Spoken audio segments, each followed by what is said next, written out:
वेंकटेश्वर, भोलेनाथ, बाबा अमरनाथ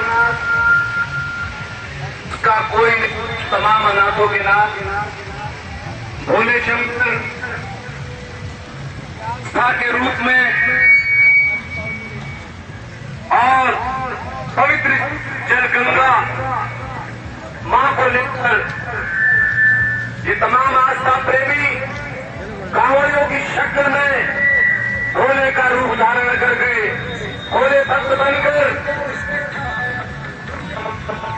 जो हेलो 12 जल मंदिरों में भोले बाबा पर चढ़ेगा। मैं उन सभी का स्वागत करता हूं। मेरठ की इस पावन धरती पर जो सदा से हजारों साल से आस्था और धर्म की नगरी रही है, जहां श्रवण कुमार का भी किस्सा मिलता है, लेकिन इतिहास कभी समाप्त नहीं होता। और मेरठ के लोग श्रावण मास में इस कांवड़ यात्रा का जो सम्मान कर रहे हैं, क्योंकि यहां से गुजरने वाला कांवड़िया मेरा भोला भक्त या भोली इस शहर के नहीं, लेकिन आस्था के प्रेमी डालते हैं, तो मेरठ वाले उनका सम्मान करके उनकी सेवा करके पुण्य की प्राप्ति कर रहे हैं। साथियों, आस्था इतनी बड़ी चीज होती है कि तमाम धन दौलत उसके आगे छोटी लगती है। या जितने घूम रहे हैं, ये सैलाब लाखों लोगों का जो सैलाब है, इनके मन में मनोकामना है।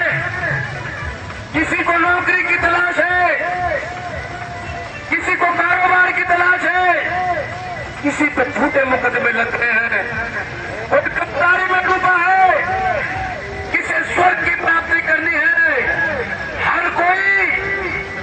हर कोई चाहता है कि इस आस्था के प्रतीक, क्योंकि जब मंथन होता है, जब मंथा जाता है और चूर चूर होता है, अमृत तभी निकलता है। क्या याद नहीं, जब सागर का मंथन किया गया था, देवताओं और राक्षसों में जब मंथन हुआ था और समंदर का मंथन करके उसमें से रत्न निकले, लक्ष्मी निकली, तमाम तरह की चीजें निकली, मेरे भोले बाबा ने सबको बंटवाने का काम किया। भगवान शंकर ने सबको बंटवाने का काम किया। लेकिन जब समंदर से जहरीला विष निकला कि वो एक विष की बूंद के धरती में पड़ जाए तो धरती के समस्त प्राणी खत्म हो जाए, जब वो विष निकला तो अब उस विष को कौन ग्रहण करे। देवता भी सहम गए, राक्षस भी डर गए। तब मेरे भोले बाबा ने कहा, सबको बांट के, प्रसन्नता बांट के, अनंत रत्न बांट के भोले बाबा ने उस विष को ग्रहण करने का काम किया और अपने गले में विष को रखकर नीलकंठ बने।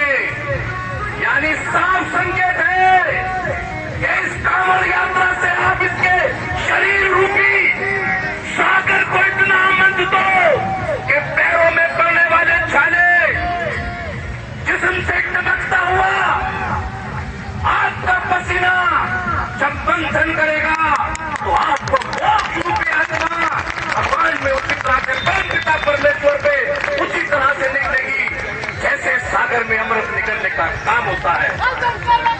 शरीर को